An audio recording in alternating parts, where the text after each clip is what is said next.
선생님들 안녕하세요. 하늘쌤입니다. 요양보호사 시험 대비 핵심 문제 지문 쏙쏙 골라서 함께 공부해 보도록 하겠습니다. 치매 요양보호 계속해서 공부해 볼게요. 치매 대상자가 반복적인 질문이나 행동을 할 때 적절한 대처 방법은 무엇일까요? 네, 가장 중요한 것은요, 치매 대상자의 주의를 환기한다가 가장 중요합니다. 반복적인 행동은 치매 후기에 나타나는데요. 그럴 때마다 그것에 특별한 의미를 부여하기보다는 주의를 환기시켜 주시면 가장 좋고요. 그다음 반복적인 행동이 해가 되지 않는다면 무리하게 중단시키지 말고 그냥 놔두어도 됩니다. 또 대상자가 심리적 안정과 자신감을 갖게 도와주시면 좋고요. 반복되는 행동을 억지로 고치려고 하지 않습니다. 그리고 치매 대상자를 다독거리면서 안심시켜주는 것이 중요하고요. 좋아하는 노래를 함께 부르는 것도 좋죠. 공놀이, 콩 고르기, 나물 다듬기, 빨래 개기 등 단순하게 할 수 있는 일거리를 제공하시는 것도 큰 도움이 됩니다. 치매 대상자의 문제 행동의 원인은요, 치매로 인해서 판단력 장애와 기억 장애 때문에 치매 대상자는 불안 및 혼란을 경험하고요. 이것은 문제 행동을 유발할 수가 있습니다. 치매 대상자의 반복적인 행동에 대해서 어떻게 환기시키면 좋을까요? 시설, 주간보호센터에서 치매 대상자가 집에 가겠다면서 현관문을 계속 두드릴 때 요양보호사는 어떻게 하면 좋을까요? 크게 손뼉을 치는 등 관심을 바꾸는 소음을 낸다. 또 치매 대상자가 좋아하는 음식을 주면서 이렇게 환기시키는 방법이 좋은 방법입니다. 또 좋아하는 노래를 함께 부르거나 과거의 경험 또는 고향과 관련된 이야기를 나누는 것도 좋고요. 콩 고르기, 나물 다듬기, 빨래 개기 등 단순하게 할 수 있는 일거리를 제공합니다. 또 다른 어르신들과 게임을 하자고 하거나 다른 문을 찾아보자고 이렇게 환기시키면 좋은 방법이 되겠네요. 다음 치매 대상자가 밥을 먹은 직후에 배가 고프다면서 밥을 또 달라고 합니다. 그럴 땐 어떻게 해야 될까요? 네, 그럴 때는 먹은 그릇을 확인시키고 달력에 먹었다는 것을 스스로 표시하게 하고요. 아니면 지금 식사 준비를 하고 있으니까 조금만 기다리세요. 이렇게 이야기를 해주신다든지 아니면 지금 다 드셨던 그릇을 보여주는 것도 좋은 방법이 되겠습니다. 치매 대상자의 음식 섭취 관련 문제 행동이 있는데요. 계속 같은 종류의 음식만을 먹는다든지 밥을 먹고도 계속 식사를 요구한다든지 이것은 시간 개념의 상실로 인해서 식사한 것을 잊거나 심리적인 불안감 때문입니다. 또 이식증이 있는데요. 이식증은 이제 다른 음식을 먹는 증상이에요. 그래서 단추, 종이, 변, 틀니, 세제 이러한 것들, 음식물 쓰레기 혹은 냉장고에 붙여 있는 과일 모양의 자석을 먹는 거죠. 그래서 손에 만져지는 것은 무엇이든지 먹으려고 하는 증상인데요. 이 이유는 음식물인지 아닌지 구별하지 못하기 때문에 그렇습니다. 또 치매 대상자는요, 수면 장애가 있는데요. 2, 3일간 잠을 자지 않고 또 2, 3일 뒤에 계속 잠을 자는 경우도 있고요. 밤에 일어나서 돌아다니다가 낮에 잠을 자는 그러한 경우도 있습니다. 그래서 치매 대상자의 수면 장애 시 요양보호 방법이 시험에 자주 출제가 되는데요. 첫째는 낮에 산책과 같은 야외 활동을 통해서 신선한 공기를 접하고 운동하도록 도와줍니다. 또 밤낮이 바뀌어서 낮에 졸면 말을 걸어서 자극을 주고요. 오후와 저녁에는 커피나 술과 같은 음료를 주지 않습니다. 따뜻한 홍차, 녹차도 주지 않고요. 혹시 공복 때문에 잠을 자기가 어렵다고 하면 따뜻한 우유 정도는 줄 수 있겠고요. 잠에서 깨어나서 외출하려고 하면 요양보호사가 함께 동행해주면 좋고요.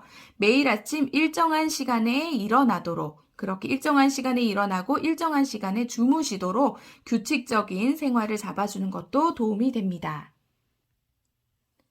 시설이나 집안에서 치매 대상자가 배회 증상을 보일 때 돕는 방법은 어떤 게 있을까요? 첫 번째, 먼저는 신체적인 욕구를 우선적으로 해결해 주는 게 좋습니다.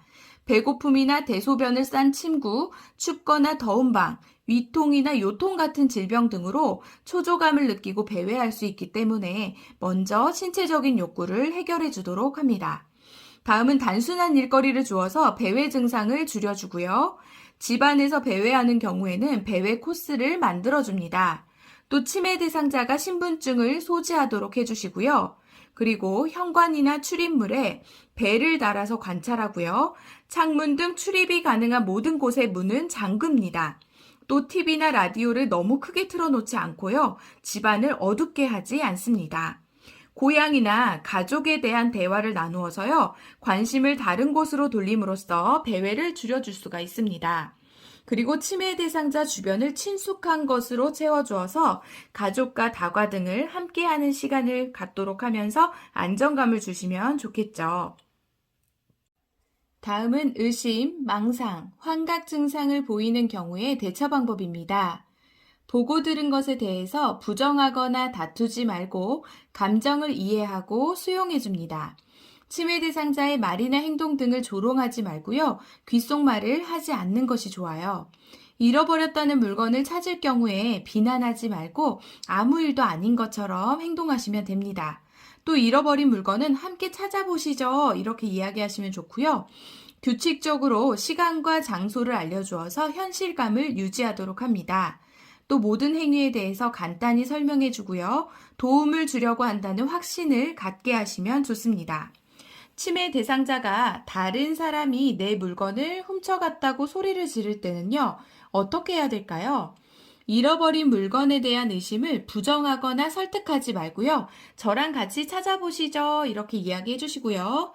치매 대상자가 물건을 두는 장소를 파악해 놓고요. 방을 지키려고 방 안에 있기를 고집하면 위험하지 않는 한 방에 있도록 허용합니다. 또 좋아하는 노래를 함께 부르거나 좋아하는 음악을 틀어놓는 것도 좋고요. 같은 물건을 준비해 두었다가 잃어버렸다고 주장할 때 대상자가 물건을 찾도록 도와주는 것도 좋은 방법입니다. 또 치매 대상자가 흥분해서 요양보호사에게 고함을 치면서 난폭한 행동을 보일 때는 어떻게 해야 될까요? 그럴 때는 자극을 주지 말고 조용한 장소에서 쉬게 합니다. 또 대상자가 당황하고 흥분되어 있음을 이해한다 라는 표현을 해주시고요. 갑자기 움직여서 대상자가 놀라게 하지 않고요. 천천히 안정된 태도로 움직입니다. 불필요한 신체 구속은 피하고요. 모든 신체 언어는 위협적으로 느끼지 않도록 해주시고요. 구속이 불가피한 경우에는 신체의 일부만 구속하고요. 구속한 후에는 공격적인 행동이 사라질 때까지 접촉을 줄입니다. 또 끊임없이 난폭한 발작을 하지 않는 한 신체적인 구속은 하지 않도록 해주시고요. 다음은 석양증후군의 특성 볼게요. 해질녘 저녁 한 8시, 9시가 되면 더욱 혼란해지고 침대 밖으로 뛰쳐나오거나 옷을 벗고 방을 서성이다가 문을 흔들고 바닥을 뒹굴고 침대 위로 뛰어오르는 등의 행동을 하게 됩니다. 이럴 때 석양증후군 대상자를 돕는 방법은 어떻게 해야 될까요? 해질녘에는 치매 대상자와 함께 있어줍니다.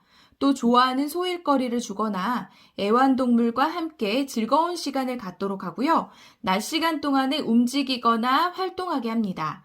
또 따뜻한 음료수, 등 마사지, 음악 듣기 등이 잠드는 데 도움이 되고요. TV를 켜놓거나 조명을 밝게 합니다. 신체적인 제한은 하지 않고요. 치매 대상자를 관찰할 수 있는 곳에서 활동하도록 하고요. 친구가 되어줍니다. 또 대상자를 밖으로 데려가서 산책을 하는 것도 좋은 방법이 되겠습니다. 치매 대상자가 갑자기 속옷을 벗고 성기를 노출하거나 성행위를 요구한다면 어떻게 해야 될까요? 네, 이럴 때 적절한 대처 방법은요. 의복으로 인한 불편감이나 대소변 욕구가 있는지 먼저 확인하고 도와줍니다. 또 당황하지 말고 옷을 입혀주시고요. 성적으로 부적절한 행동을 할 때 대상자가 좋아하는 것을 가져간다고 경고하는 것도 도움이 됩니다. 예를 들어서 자꾸 이러시면 좋아하는 사탕 안 줄 거예요 라고 단호하게 말하는 거죠. 또 성적으로 관심을 보이면 공공장소에 가는 것을 삼가고요. 방문객을 제한합니다. 또 심한 경우에는 시설장이나 간호사 등과 상의하는 것이 좋은 방법입니다. 치매 대상자의 문제 행동 대처 요령 볼게요. 배회할 때는 집안에서 배회하는 경우에 배회 코스를 만들어준다. 물건을 훔쳐갔다고 의심하며 화낼 때는 의심하는 것을 부정하거나 설득하지 말고 함께 찾아본다.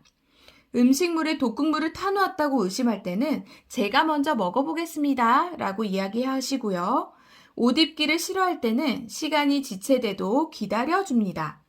반복적인 질문을 할 때는요, 관심을 다른 곳으로 돌려주시고요.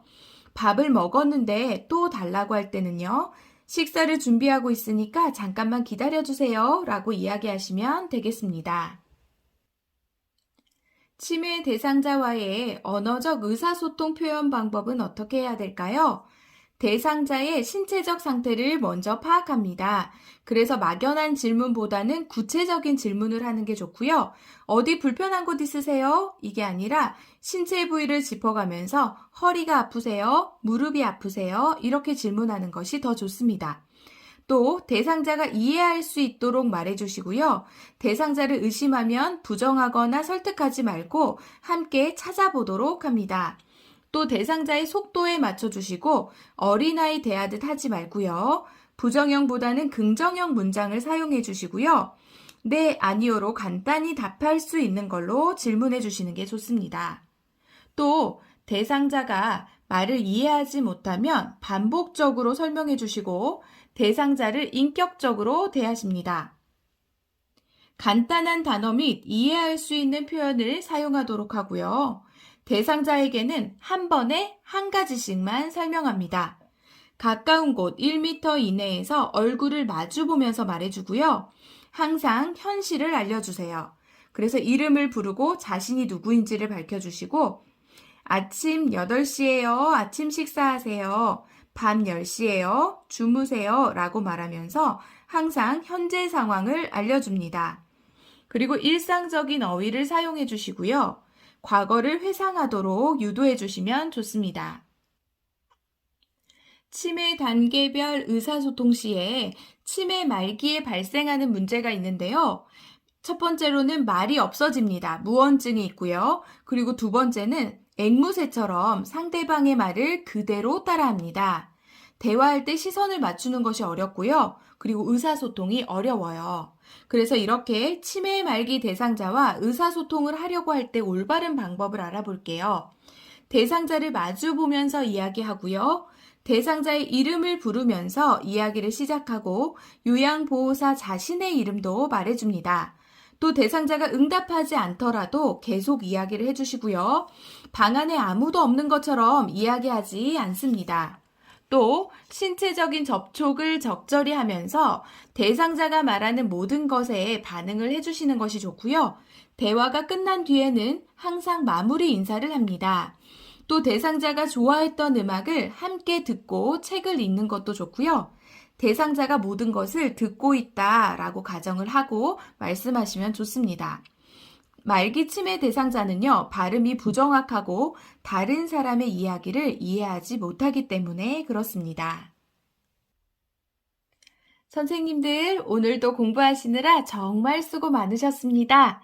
늘 건강하시고요, 힘내셨으면 좋겠습니다. 선생님들, 화이팅!